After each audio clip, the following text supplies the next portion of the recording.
서양인이 가장 사랑하는 영웅 헤라클레스입니다. 헤라클레스의 조각상은 여기저기 굉장히 많죠. 박물관에도 이렇게 벌거벗은 남자, 그리고 몽둥이를 든 사자 가죽을 뒤집어 쓴 이 존재는 다 헤라클레스예요. 어린이들이 특히 좋아하는 존재이기도 하죠. 자, 헤라클레스는 테바이의 영웅인데 테바이란 나라의 왕이 되죠. 자, 헤라클레스의 탄생설화는 이렇습니다. 제우스와 알크멘의 사이에 태어나죠.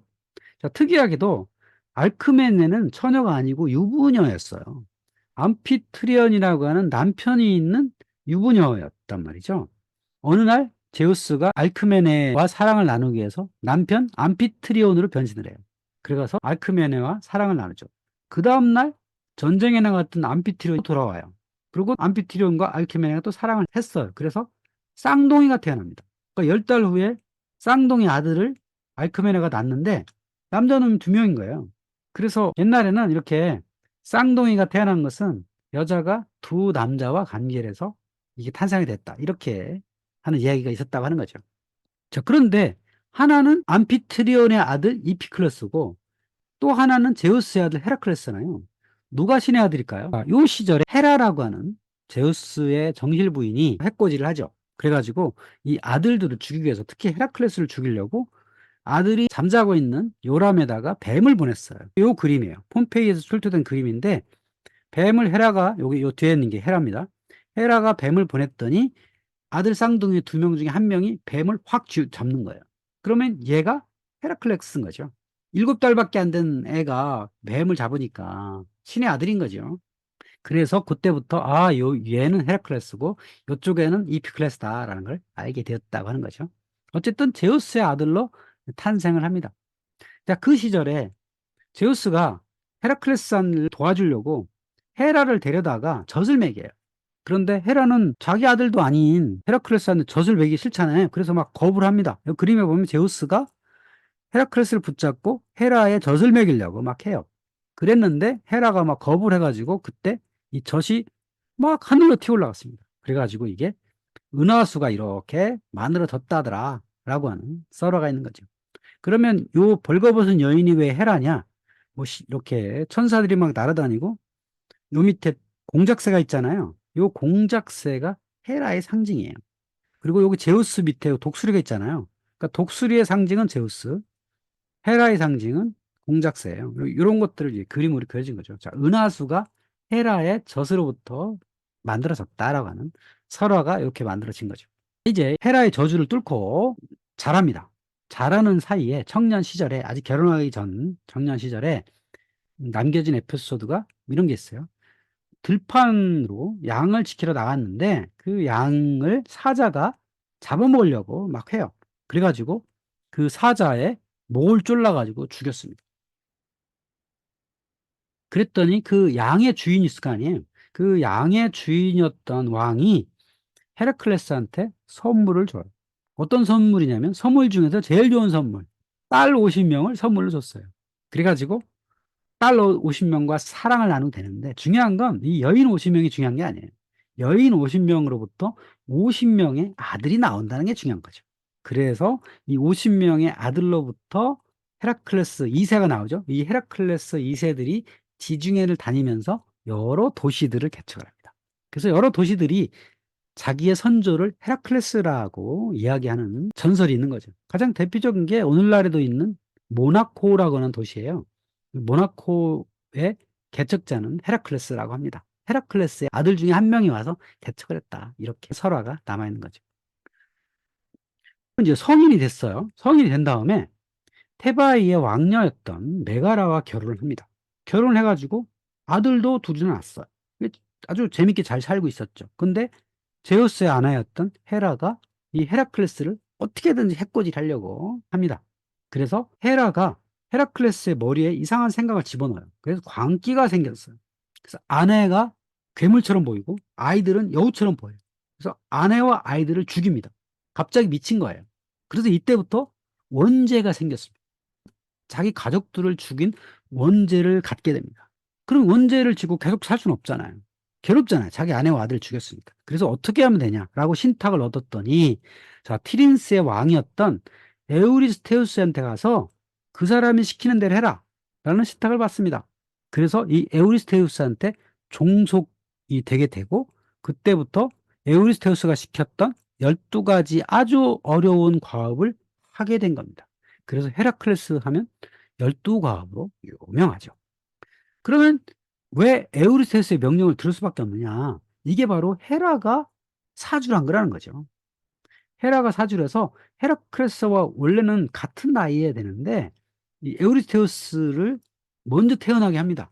7달 만에 태어나게 해가지고 티린스 왕을 시키게 되고, 그 에우리스테우스와 하여금 12가업을 명령하게 한 것이다. 이건 모두 다 헤라의 농간이다 라고 하는 거죠. 여기 보면 독이 그림 있죠. 이걸 황색 그림이라는데, 그림이 황색이죠. 에우리테스가 앉아 있고 헤라클레스가 있어요. 그래서 여기에 명령을 듣고 12가업을 명하게 된 겁니다. 헤라클레스의 12가업은 이 그리스나 그 다음에 이어지는 헬레니즘, 그 다음에 이어진 로마 시대에도 아주 유명했어요. 그래서 많은 집에 이렇게 모자이크를 통해서 헤라클레스의 12가업을 그림으로 그려놓고 있습니다. 이렇게 사슴도 잡고, 뭐 새들도 잡고, 사자를 때려잡고, 괴물, 뱀하고도 싸우고, 말하고도 싸우고, 온갖 일들을 하는 것들을 마당에다가 모자이크를 하는 게 굉장히 유행했어요. 이건 로마 시대에 있었던 모자이크를 발굴한 그런 작품입니다. 자, 그렇다면 그 12가업이 무엇이냐? 헤라클레스 하면 12가업이거든요. 근데 이게 구분하기 쉬워요. 저도 처음에 그 12가업 외울 때 잘 안 외워졌는데, 어떤 학자분이 이런 힌트를 주시더라고요. 이렇게 구분이 가능하다. 가족 살해의 원죄를 씻기 위해서 헤라클레스가 이 목숨을 건 영웅적 행위를 했는데, 이게 보면 지역별로 나눌 수 있다. 첫 번째, 펠로폰네소스 반도에서 활동한 6가지가 있다. 그리고 나머지 3개, 전 세계를 다니면서 활동한 6가지가 있다. 펠로폰네소스 반도에서 했던 6가지 중에서 앞에 2개는 무기를 확보하는 데 했었고, 나머지 4개는 농사일한 거다. 그리고 전 세계를 다니면서 활동한 6가지는 동서남북의 4군데하고 특별한 세계 2군데다. 이렇게 외울 수 있다. 이렇게 하더라고요. 먼저 펠로폰네소스 했던 6가지 중에서 앞에 2번, 1번, 2번 뭐냐? 무기를 얻는 2가지입니다. 헤라클레스가 이 과업을 통해서 평소 갖고 다니게 되는 무기를 얻게 된 겁니다. 첫 번째 과업은 뭐냐면 네메아라는 동네에 가서 사자를 잡는 겁니다. 네메아에서 사자가 농사를 망쳐요. 사람들을 괴롭힙니다. 그래서 그 마을에 가서 사자를 목졸라 죽입니다. 그 사자를 창으로 죽이거나 뭐 목다 죽이거나 이러면 안 돼요. 목졸라 죽여야 사자 가죽이 온전히 보존되잖아요. 그래서 이 사자를 죽인 다음에 이 사자 가죽을 벗겨서 투구처럼 쓰고 다녀요. 그러니까 벌거벗은 남자인데 사자 가죽을 뒤집어 썼다. 이게 바로 헤라클레스입니다. 이게 무기 하나인 거예요. 자, 2번째 과업은 아르고스라는 동네에 가서 히드라를 잡는 겁니다. 근데 이 히드라는 머리가 9개 달렸어요. 그리고 머리를 자르면 계속 머리가 솟아나요. 그래가지고 머리를 자른 다음에 그걸 불로 지지게 되죠.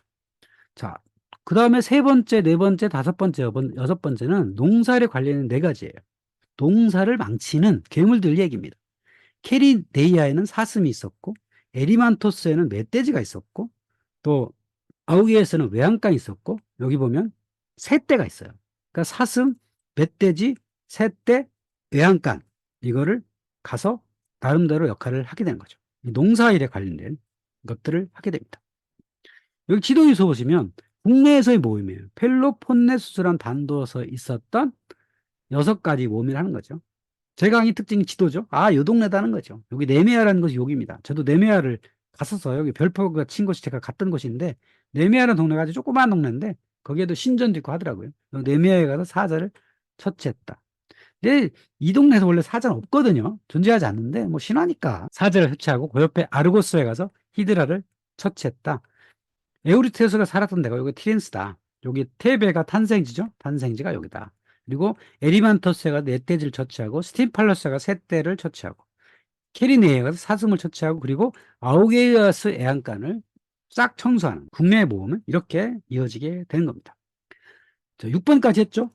자, 7번은 이제 해외로 갑니다. 7번은 크레타에 가서 황소 잡아오기, 그리고 8번은 트라키아에서 사람 잡아먹는 말을 처치하는 겁니다. 크레타에 황소가 문제가 있었어요. 크레타에는 황소가 2마리가 있었는데, 하나는 에우로파 여인과 사랑을 나눴던 제우스, 미노타우로스라는 괴물 있잖아요. 뒤에 테세우스 편에 나오지만 그 미노타우로스 아버지 역할을 했던 그 황소가 있어요. 그 황소를 헤라클레스가 처치하게 됩니다. 여덟 번째는 트라키아예요. 요 동네가 트라키아인데 트라키아에 사람 잡아먹는 말이 있더라. 그래서 그 말을 가서 처치하게 됩니다.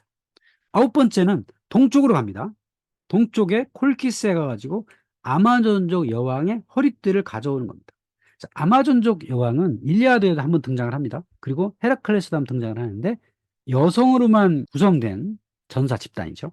그 여성으로만 전사 집단이 어떻게 유지가 되었는가는 신화에 자세하게 나오진 않지만 어쨌든 이런 사람들이 있었다. 이 사람들과 싸워서 여왕의 허리띠를 가져오는 것이 아홉 번째 과업이었고요. 자, 열 번째 과업은 서쪽에 가서 게리온의 솥대를 몰고 오는 겁니다. 맨 서쪽, 지중해 맨 서쪽이 어딜까요? 바로 이베리아 반도죠. 오늘날 스페인에 가가지고 게리온의 솥대를 몰고 오는 겁니다. 이 솥대가 아주 말썽이에요. 그래서 이걸 가져온 겁니다. 스페인에 가면 아주 유명한 동물 경기가 있죠. 바로 투우죠. 오늘날에는 동물 학대 때문에 못하지만 그 투우 경기의 유래가 이 게리온 솥대가 아니었을까 이렇게 보기도 합니다. 11번째는 헤스페리데스의 사과를 가져옵니다. 이건 특별한 세계예요. 아틀라스 산맥 어딘가에 있는 헤스페리데스의 사과를 가져오는 겁니다. 근데 이 아틀라스 산맥에 누가 있죠? 아틀라스가 있죠.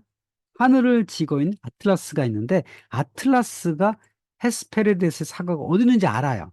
그래서 아틀란스한테 가가지고 알려달라 그랬더니 아틀라스가 그럼 나 대신 하늘을 좀 지고 있어라 라고 해가지고 헤라클레스가 하늘을 지게 된 거예요. 그리고 사과를 갖다 줘요. 그러면 만약에 아틀라스가 거기서 도망을 갔으면 헤라클레스가 영원히 하늘을 지고 있겠죠. 근데 아틀라스가 약간 머리 좀 나빠요. 그걸 알고 헤라클레스가 이렇게 얘기합니다. 이렇게 아틀라스를 꼬셨어요. 아, 내가 지금 경험이 없어가지고 하늘을 지고 있다 보니 어깨가 너무 아프다. 그러니까 당신이 어깨에다가 하늘을 지는 노하우를 좀 알려달라. 라고 했더니 아틀라스가 그래? 그럼 내가 알려줄게. 라고 하면서 하늘을 다시 지었어요. 이렇게 하늘에 딱 졌단 말이죠. 그랬더니 헤라클레스는 잘 됐다 라고 하고 이제 도망을 갑니다. 결국은 지금까지도 아틀라스는 하늘을 지고 있게 된 겁니다. 자, 헤라클레스의 12번째 과업은 저승을 지키는 게 케르베루스를 데려오는 겁니다. 자, 저승에는 머리가 세 개인 케르베루스라는 이름의 개가 있습니다. 여기 그림에서 보시면 머리가 세 개인 개가 있는데 이 개의 역할은 저승에 있는 영혼들을 이승으로 도망가지 못하게 하는 거예요. 그러니까 이승에 있는 영혼들은 저승으로 가는 거잖아요. 근데 저승에 있는 영혼이 이승으로 가면 안 되잖아요. 그 저승 문이권을 지키는 게 케르베로스의 역할이에요. 그래서 이 개를 헤라클레스가 목줄로 잡아오게 됩니다. 이렇게 해서 12번의 과업을 다 했죠? 그러고 나서 다시 결혼을 합니다. 네이아라는 결혼을 해요.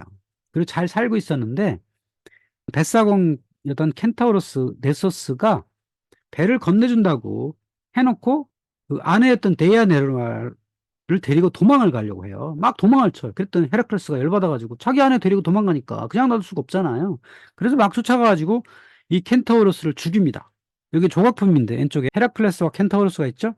몸은 말이고 머리는 인간인 여기 켄타우로스예요. 이 켄타우로스를 이렇게 죽이는 장면이에요. 그래서 이렇게 죽였습니다. 그랬더니 이 켄타우로스가 죽어가면서 그 아내인 데이네이라한테 이렇게 말해요. 자신의 피를 받아두라고 얘기합니다. 피를 받은 다음에 헤라클레스는 바람둥이라서 언제 바람 피지 모른다. 그래서 만약에 바람을 피거든, 필 기미가 있거든, 내 피를 헤라클레스의 옷에 묻혀라 하고 하면서 죽습니다. 근데 어느 날 데이아네이라가 갑자기 헤라클레스를 오해를 해가지고 헤라클레스가 바람을 피운 것처럼 생각하고 헤라클레스의 몸에다가 이 네소스의 이 피를 발랐어요. 그랬더니 이 피가 이 몸에 막 옷에 막 배가지고 이 몸을 막 조이기 시작한 거예요. 그래서 헤라클레스가 거의 죽기 직전까지 옵니다. 그래서 헤라클레스가 지금 죽기 직전까지 왔어요. 결국은 마지막에서 헤라클레스는 스스로 죽음을 준비하죠. 장작더미에 올라가서 지나간 사람한테 불을 벗어달라 해가지고 스스로 죽습니다. 막 장작더미에서 죽어갈 때 제우스가 이 헤라클레스가 불쌍하니까 자기 아들이 죽어가니까 헤라클레스의 영혼을 끌어올립니다. 그래서 올림포스 산으로 끌어올려가지고 거기서 헤베라는 여인하고 결혼시켜가지고 거기서 시중드는 역할을 하면서 살게 되죠. 결국은 헤라클레스는 제우스에 의해서 하늘에 올려져가지고 신이 되었습니다. 그만큼 영웅적 행위를 했기 때문에 신이 되었다라고 할 수 있겠죠. 특히 저승 가가지고 케르베로스 개를 잡아왔잖아요. 그러니까 저승에 다녀왔다는 것도 굉장히 원래 인간이었는데 큰 역할을 한 거고요. 자, 세 번째 영웅은 인간 테세우스입니다. 자, 테세우스는 우리가 잘 아는 미노타우로스 신화와 관련된 인물인 거죠. 여기 킬릭스의 적색 그림이죠. 킬릭스는 와인을 먹는 납작한 잔이에요. 이 잔 안에 이런 그림이 그려져 있는 거예요. 가운데 테세우스가 있고 여기 미노타우로스가 있죠. 그리고 주변에는 악당들을 물리쳤던 어떤 행위들을 이렇게 그려주고 있습니다. 테세우스의 모험이라고 하는 장면이죠. 자, 테세우스는 두 번의 큰 모험을 하는데요. 여기 트로이젠에서 아테네를 가는 사이에서도 모험, 그리고 아테네에서 크레타의 미노스 궁전에 가서 미노타우로스를 처치하는 그런 모험을 두 번을 하게 됩니다. 자, 첫 번째 모험은 트로이젠에서 태어났는데 아버지 아이게우스가 떠나면서 내가 부러진 칼을 나무 밑에 숨겨놨으니 그거를 찾아서 나한테 찾아와라고 했거든요. 그래서 트로이젠에서 아테네를 가는 사이에 여러 괴물들을 만납니다. 그 만나면서 그를 처치했던 그런 장소인 거예요. 영웅적 행위를 했던 장소인 거예요. 근데 제가 또 거기를 가봤지 않겠습니까? 아테네로 가는 테세우스 길을 봤더니 되게 험해요. 그렇게 험하니까 뭔가 괴물 같은 게 나올 수 있잖아요. 이런 절벽 같은 게 이런 게 괴물인 거예요. 바다의 파도 이런 게 다 괴물인 거예요. 그거를 이제 신화적으로 은유적으로 표현한 거죠. 그 괴물 중에 제일 유명한 괴물이 프로크루스테스의 침대죠. 이거 잘 아시는 거죠? 프로크루스테스라고 하는 악당이 지나가는 행인들을 붙잡고 침대에 눕혀가지고 침대보다 행인이 짧으면 늘리고 크면 잘라서 침대에 맞췄다. 뭐 어쨌든 행인들을 괴롭혔다는 거죠. 괴롭히고 죽이고 물건을 뺏고 했겠죠. 그 프로크루스테스를 테세우스가 만나게 된 거죠.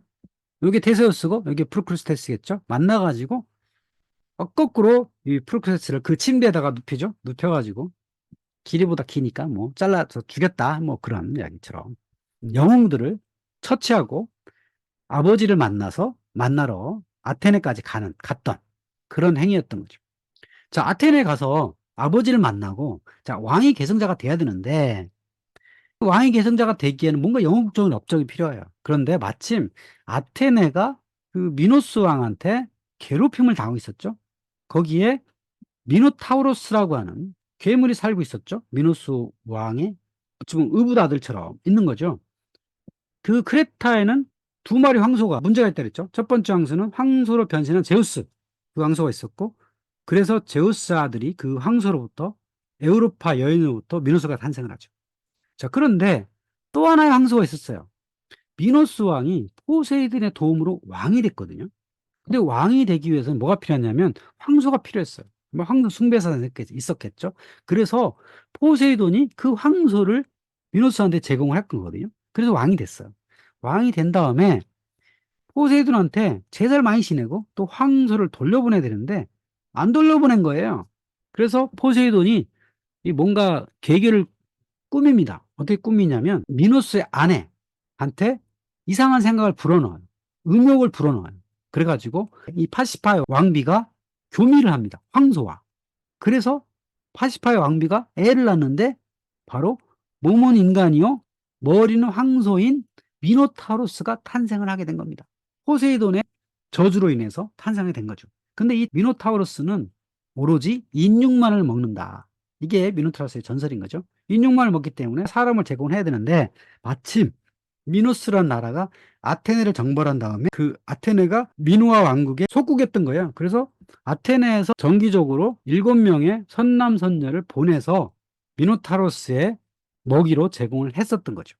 자, 그걸 알게 된 테세우스는 그런 저주를 끊기 위해서 7명의 선남선녀와 함께 크레타로 간 거죠. 가가지고 그 미노타우로스를 처치하기 위해서 미궁으로 들어가는 거죠. 미노타우로스 살고 있는 미궁으로 들어가려고 했을 때 아리아드네라고 하는 미노스의 공주가 실타래를 주죠. 그리고 칼 한 자를 주죠. 그래서 아리아드네의 실타래라고 하는 이야기가 나오는 거죠. 아리아드네는 왜 테세우스를 도와줬을까요? 왜 실타래를 주고 칼 한 자를 줬을까요? 그 이유는 좀 미스터리긴 한데 어쨌든 그랬어요. 테세우스가 잘생겼었나?